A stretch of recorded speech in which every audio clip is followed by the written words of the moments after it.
अस्सलाम वालेकुम वरहमतुल्लाहि वबरकातुहू। इस्तक़बाल है आप सबका हमारे चैनल विचार यारा में। एक ऐसे टॉपिक पर मैं वीडियो लेकर आया हूँ जिसकी तलाश में अक्सर व बेशतर लोग हैं और इसी बेस पे आने वाले वक्त में बाहर मुल्कों से सऊदी अरब या फिर दुबई आने वाले लोगों को नौकरियाँ दी जाएंगी।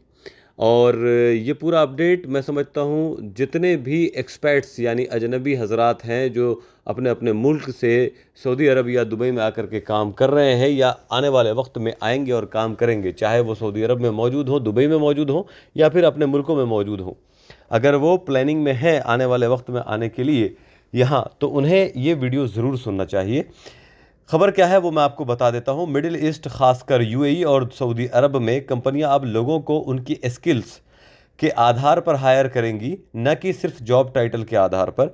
यानी अब कंपनियां इस बात पर ध्यान देगी कि उसके बिजनेस के लिए कौन सी स्किल्स ज़रूरी है, बजाय इसके कि किसी के पास कितने सालों का एक्सपीरियंस या कौन सी डिग्री है। मार्शल मैकलेनन कंपनी की इंडिया, मिडिल ईस्ट और अफ्रीका की सीईओ रेनी मैकगुआन कहती हैं कि अब आर्टिफिशियल इंटेलिजेंस टेक्नोलॉजी, लोगों को मैनेज करने की स्किल और एनालिटिक्स जैसी स्किल्स की डिमांड ज़्यादा होगी। ये स्किल्स अलग अलग रोल्स में काम आएंगी और इनकी वैल्यू भी ज़्यादा होगी। ये मैं ख़बर आप लोगों को जो शेयर कर रहा हूँ, ये एक पूरा कॉलम छपा है द नेशनल न्यूज़पेपर में और उसी के हवाले से मैं ये न्यूज़ आप लोगों तक शेयर कर रहा हूँ। ये ख़बर जो है छपी है 28 जनवरी 2025 को सुबह 7:33 पर, और इसी को मैं आप लोगों के साथ शेयर कर रहा हूँ। इसलिए शेयर कर रहा हूँ ताकि आप लोग इसी हिसाब से अपने आप को तैयार करें आने वाले वक्त के लिए। तो उन्होंने ये भी कहा कि मिडिल ईस्ट की कंपनियां बहुत जल्द इस बदलाव को अपनाएंगी, लेकिन शुरुआत में स्किल्स की डिमांड और सप्लाई में असंतुलन हो सकता है। मतलब कंपनियों को सही स्किल्स वाले लोग मिलने में थोड़ी मुश्किल हो सकती है, इसलिए अब वे जॉब रोल्स की जगह सीधा स्किल्स को ध्यान में रखकर लोगों को हायर करेंगी। यूएई और सऊदी अरब में सरकारी संस्थाएं भी इस बदलाव को समझ रही हैं। वो ये देख रही हैं कि उनके पास किस तरह के स्किल्स मौजूद हैं और कहाँ कमी है। इसके लिए वे लोगों को अप स्किल यानी नए स्किल सिखा रही हैं और री स्किल यानी कि पुराने स्किल को अपडेट करने के लिए लंबी योजनाएं बना रही हैं। इससे प्राइवेट सेक्टर की कंपनियों को भी फ़ायदा मिलेगा। टेक्नोलॉजी, खासकर जेनरेटिव एआई से उम्मीदें भी हैं और चिंताएं भी हैं। एक रिपोर्ट के मुताबिक 60% बड़ी कंपनियों के सीईओ मानते हैं कि टेक्नोलॉजी इतनी तेज़ी से बढ़ रही है कि उनके कर्मचारी उसे सीख नहीं पा रहे हैं।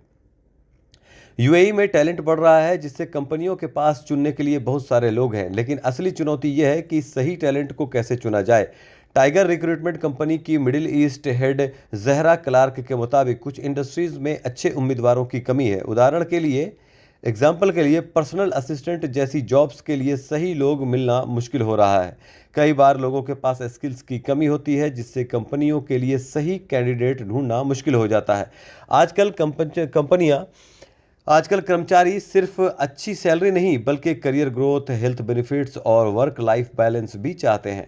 यूएई में अब एम्प्लॉयज़ के लिए फ़ायदे भी बदले जा रहे हैं। कंपनियां अब जॉब टाइटल और सैलरी से ज़्यादा कर्मचारियों की पूरी वैल्यू प्रीपोजिशन पर ध्यान दे रही हैं। मसलन हेल्थ इंश्योरेंस, वर्क फ्रेंडली माहौल और लचीले यानी फ्लेक्सिबल काम के घंटे। इसके अलावा कंपनियां चाहती हैं कि कर्मचारी एक मुश्त ग्रेचुइटी यानी रिटायरमेंट के समय मिलने वाला पैसा लेने की बजाय लॉन्ग टर्म सेविंग के ऑप्शंस अपनाएं।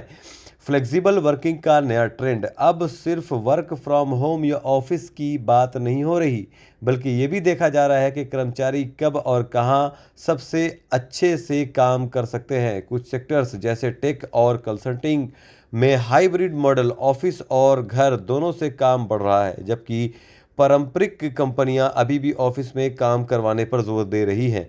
यूएई सरकार भी फ्लेक्सिबल वर्किंग को बढ़ावा दे रही है ताकि ट्रैफिक जैसी समस्याओं को कम किया जा सके।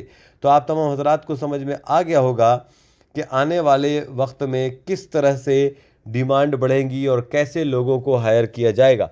ये एक इम्पॉर्टेंट अपडेट था जो मुझे लगा कि वक्त रहते आपको इसके बारे में आगाह कर दिया जाए, ताकि अगर इस तरह की स्किल आप पहले से डेवलप कर लें तो मार्केट में आप लोगों की डिमांड बढ़ेगी और अच्छी सैलरी पर आप इन तमाम मुल्कों में आकर नौकरी कर सकेंगे। उम्मीद करता हूँ आप तमाम हज़रात को अपडेट पसंद आएगा। मिलता हूँ फिर एक लेटेस्ट अपडेट के साथ, तब तक के लिए अस्सलाम वालेकुम। दुआओं में याद रखें।